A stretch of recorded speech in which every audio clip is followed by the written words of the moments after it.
Bismillah wassalatu wassalamu ala rasulillah wa ala alihi wa sahbihi wa mawalah wa ba'd. Nasilu darsana Durusul Lughah jilid 2 dars 1 sampai 10. Ini syarahnya ya, syarah pelajaran tersiratnya. Ad-darsul awwalu an-nawasikh. Nawasikh jama' min nasikh. Nasikh artinya menghapus. Disebut nawasikh karena perangkat-perangkat ini menghapuskan hukum asal mubtada dan khabar. Mubtada dan khabar sebagaimana sudah kita tahu bersama ya ikhwan dan akhwat, dua-duanya marfu'. Al-mubtada marfu'un bil ibtida, marfu' dengan ibtida permulaan. Wal khabar marfu'un bil mubtada, dan khabar marfu' oleh mubtada, dirafa'kan oleh mubtada.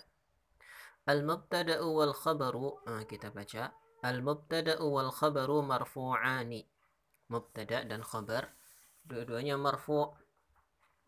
Illa idza dakhalat an-nawasikh, kecuali jika masuk an-nawasikh, perangkat-perangkat yang menghapuskan hukum asal mubtada dan khabar, dua-duanya marfu'. Wan nawasikhu salasatu aqsamin, dan nawasikh itu ada 3 pembagian. Pembagian yang pertama inna wa akhwatuha. Yang pertama inna wa akhwatuha, di mana inna ini merafa'kan ism atau mubtada, menasabkan mubtada dan merafa'kan khabar. Misalnya Muhammadun nabiyyun menjadi inna Muhammadan nabiyyun.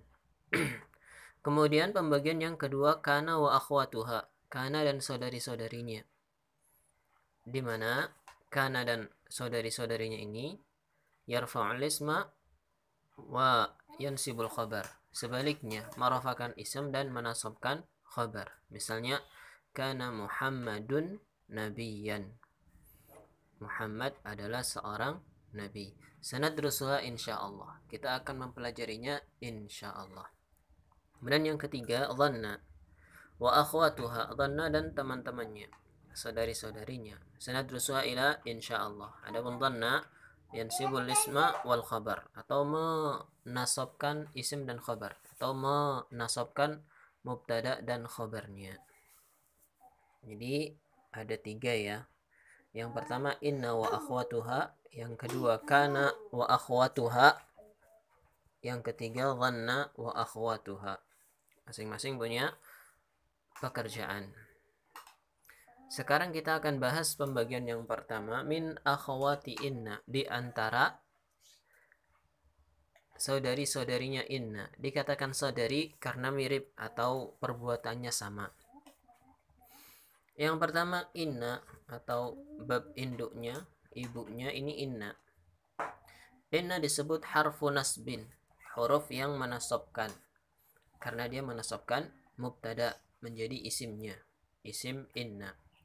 Yansibul isma wa yarfa'ul khabara, menasabkan isim yang sebelumnya adalah mubtada menjadi isimnya inna dan merafa'kan khabar.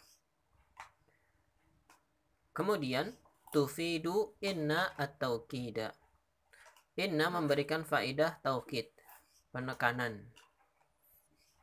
Misalnya Muhammadun nabiyyun, Muhammad seorang nabi. Muhammad mubtada, nabiyyun khabar. Ditambah inna menjadi inna Muhammadan nabiyyun. Sesungguhnya, artinya sesungguhnya, berarti penekanan. Sesungguhnya Muhammad seorang nabi. Muhammadan mansubun sebagai isimnya inna, dan nabiyyun khabarnya inna marfu'.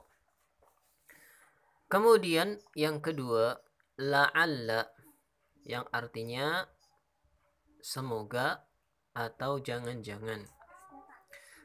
Disebut harfu nasbin sebagai haraf yang menasabkan, karena dia menasabkan mubtada menjadi isimnya. Namanya bukan mubtada lagi, maka menjadi isim la'alla. Yansibul isma wa yarfa'ul khabara, sama seperti inna. tufidu la'alla at-tarajji. La'alla memberikan faidah tarajji. Tarajji artinya harapan, sehingga diartikan semoga. Dan juga di sana ada faidah yang lain, yaitu tawaqqa', kekhawatiran atau prasangka yang tidak mengenakan, sehingga diartikan jangan-jangan.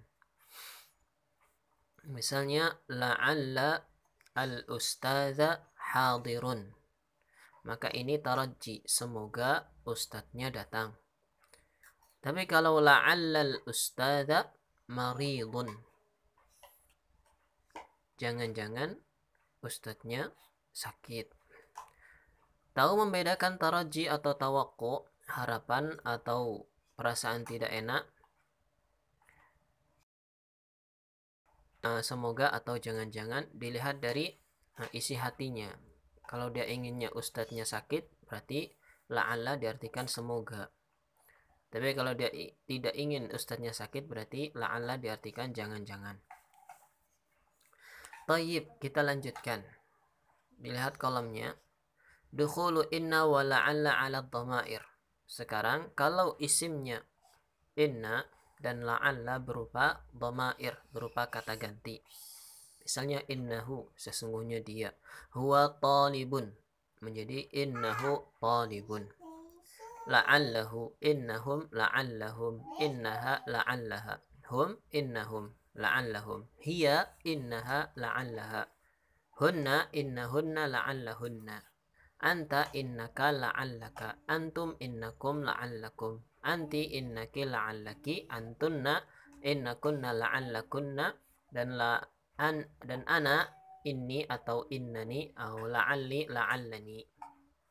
Ini semuanya dhamir-dhamirnya yang bersama dengan inna dan la'alla namanya dhamir nasab, karena dia posisinya mansub sebagai isimnya inna.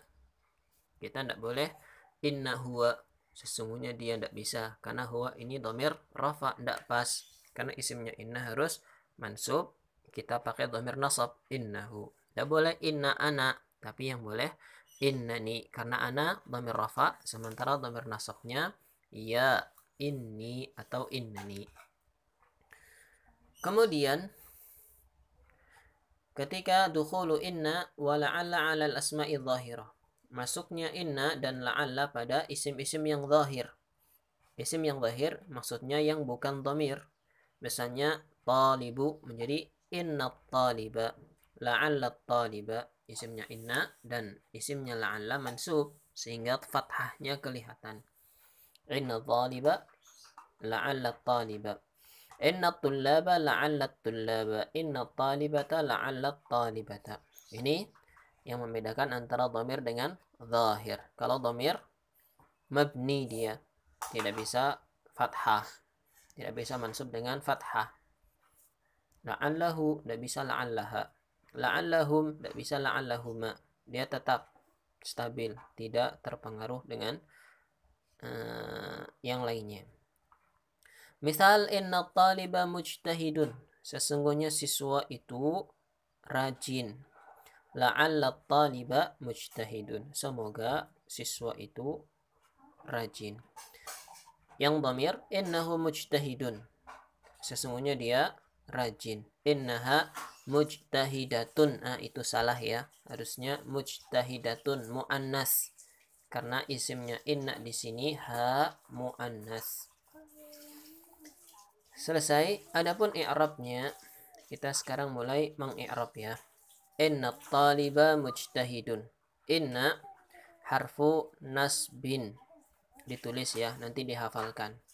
Inna harfu nasbin mabniyun 'ala sukuni. At-taliba ismu inna mansubun bi inna wa alamatu nasbihi al-fathatu zahiratu ala akhirih. Mujtahidun khabaru inna marfu'un bi inna wa alamatu raf'ihi ad-dhammatu zahiratu ala akhirih. Kita artikan i'rabnya. Inna harfu nasbin, huruf yang menasabkan. Mabniyun ala sukun, tetap di atas sukun. At-taliba ismu inna, isimnya inna. Mansubun bi inna, dia dinasabkan dengan inna. Wa alamatu nasbihi, dan tanda nasabnya al-fathatul zahiratu, fathah yang nampak, ala akhirihi, pada akhirnya. Mujtahidun khabaru inna, khabarnya inna, marfu'un bi inna, dirafa'kan dengan inna. Wa alamatu raf'ihi, dan tanda rafa'nya ad-dhammatu zahiratu, dhammah yang nampak, ala akhirihi, pada akhirnya. Kemudian innahu mujtahidun, kita i'rab inna, bukan mabni sukun ya, tadi ala sukun salah ya. Inna harfu nasbin mabniyun alal fathi, direvisi juga yang tadi, yang inna taliba. Inna harfu nasbin mabniyun alal fathi. Al-ha'u dhamirun mabniyun ala ad-dhammi, dhamir yang mabni di atas dhammah. Fi mahalli nasbin, pada keadaan atau pada tempat nasab, ismu inna, sebagai isimnya inna. Ana ulang, al-ha'u dhamirun mabniyun ala dhammi fi mahalli nasbin ismu inna. Mujtahidun khabaru inna, marfu' bi inna, wa alamatu raf'ihi ad-dhammatu zahiratu ala akhirih. Sekarang yang innaha, sama ya mujtahidun kayak yang atas tadi.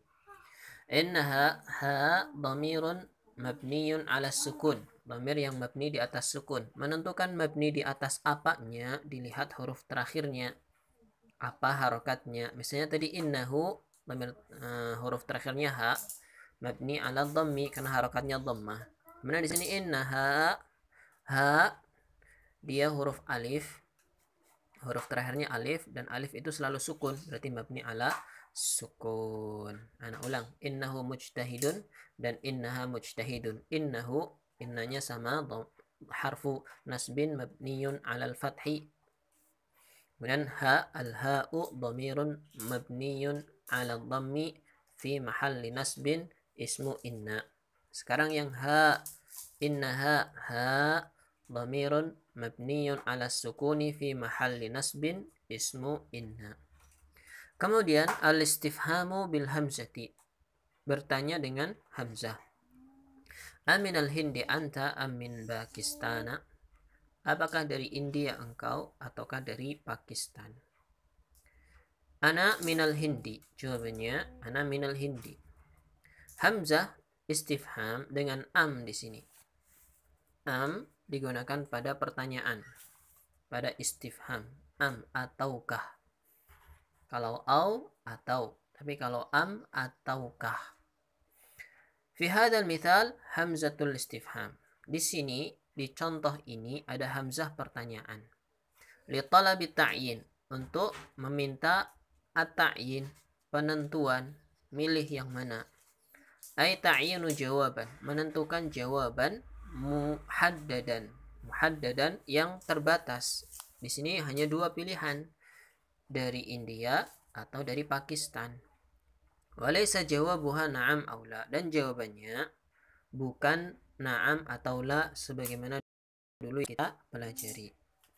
Dulu a, atalibun anta, apakah engkau siswa? Jawabannya na'am atau la. Tapi kalau di sini hamzahnya ada talabu ta'yinnya, meminta untuk memilih, menentukan. Biasanya ada tambahan am ataukah. Atalibun anta am mudarrisun, apakah engkau siswa ataukah guru. Kemudian selanjutnya dhu, pelajaran selanjutnya dhu. Dhu ismun min al asma'il khamsah. Dhu ini termasuk salah satu isim dari isim-isim yang 5. Isim yang 5 itu abuka, akhuka, hamuka, fuka, wadhu malin. Abuka ayahmu, akhuka saudaramu, hamuka iparmu, kemudian fuka mulutmu, mendu malin yang memiliki harta. Tentunya ini ada syarat-syaratnya. Harus berupa mudhaf. Bisa abuhu, bisa abuha, bisa abuki, dan seterusnya. Tapi tidak bisa abi. Adapun penjelasan panjang lebarnya di pertemuan-pertemuan insya Allah yang akan datang. Intinya di sini, dzu termasuk asmaul khamsah. Dan asmaul khamsah marfu'un bil wawi. Dirofakkan dengan wawu. Misalnya, ja'a abuka. Datang ayahmu. Kalau dzu berarti ja'a dzu malin, datang yang punya harta. Wal ismul ladzi ba'dahu, dan isim yang berada setelahnya yu'rabu mudhafan ilaih, di-i'rab sebagai mudhaf ilaihi daiman. Dan kita sudah tahu mudhaf ilaih harus majrur, di kasrah. Misal, hadzal rajulu, lelaki ini, dzu khuluqin, punya akhlak. Maksudnya akhlak yang baik, maksudnya akhlak yang baik. Selesai dzu. Bisa dzu khuluqin. Misalnya anta dzu wajhin jamilin, engkau memiliki wajah yang indah, yang ganteng. Dzu ini untuk muzakkar saja, mufrad muzakkar. Kemudian yang selanjutnya ghalin. Ghalin artinya mahal. Jadi pada asalnya ghaliyun, ya-nya dihapus, kemudian lamnya ditanwin menjadi ghalin. Lamnya tetap kasrah. Ghalin ismun manqusun, isim manqus. Isim manqus itu isim yang diakhiri dengan ya lazimah atau diakhiri dengan ya. Misalnya ghaliyun, diakhiri ya menjadi ghalin. Misalnya fi'il madiyun, fi'lun madiyun, madiyun menjadi madin. Aslinya di belakangnya ada ya-nya. Hudhifat ya'uhu, dihapus ya. Misal hadzal qalamu ghalin, pulpen ini mahal. Ghalin harusnya kan ghaliyun, marfu', tanda rafa'nya dhammah. Sekarang juga tetap marfu' sebagai khabar, cuma tanda rafa'nya tidak kelihatan, tidak bisa ghalun, tetap ghalin. Nanti kita bilang dalam i'rabnya ghalin khabaru al-mubtada, khabarnya mubtada, marfu'un bil mubtada, dirafa'kan dengan mubtadanya, wa alamatu raf'ihi, dan tanda rafa'nya ad-dhammatu, dhammah,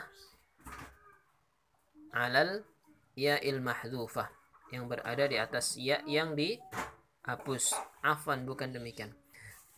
Bukan dhammah zahirah, tapi dhammah muqaddarah, dhammah yang ditakdirkan, alal ya'il mahdhufah, di atas ya yang dihapus. Kita ulang, ghalin khabarul mubtada'i marfu'un bil mubtada'i wa alamatu raf'ihi dhammatul muqaddaratu alal ya'il mahdhufati. Selanjutnya 100 dan 1000, mi'atun wa alfun. Al-adad mi'atun, nulis mi'ah seperti itu ya, mimnya ada alifnya. Mi'atun wa alfun, 100 dan 1000. Al-ismul ladzi ba'dahuma, isim yang berada setelahnya atau ma'dudnya atau yang terbilangnya, mufradun, bentuknya harus tunggal, majrurun, dijarkan, bil idhafah, dengan idhafah, maksudnya sebagai mudhaf ilaih. Misal mi'atu rajulin, mi'atu jadi mudhaf, rajulin jadi mudhaf ilaih. Caranya demikian. Kenapa harus pakai rangkaian idhafah? Kita jawab, orang Arab demikian. Mi'atu imra'atin, mau mudzakkar atau muannas, mi'ahnya tidak berubah. Demikian pula kalau 1000, alfu rajulin, alfu imra'atin. Allahu a'lam bissawab. Ini ditulis ya sebagaimana tugasnya tadi, kemudian disimak. Kemudian insyaallah di pertemuan selanjutnya kita masuk ke dalam kitab Durusul Lughah jilid yang kedua, baca kitabnya. Allahu a'lam bissawab. Subhanakallahumma rabbana wa bihamdik, asyhadu an la ilaha illa anta, astaghfiruka wa atubu ilaik.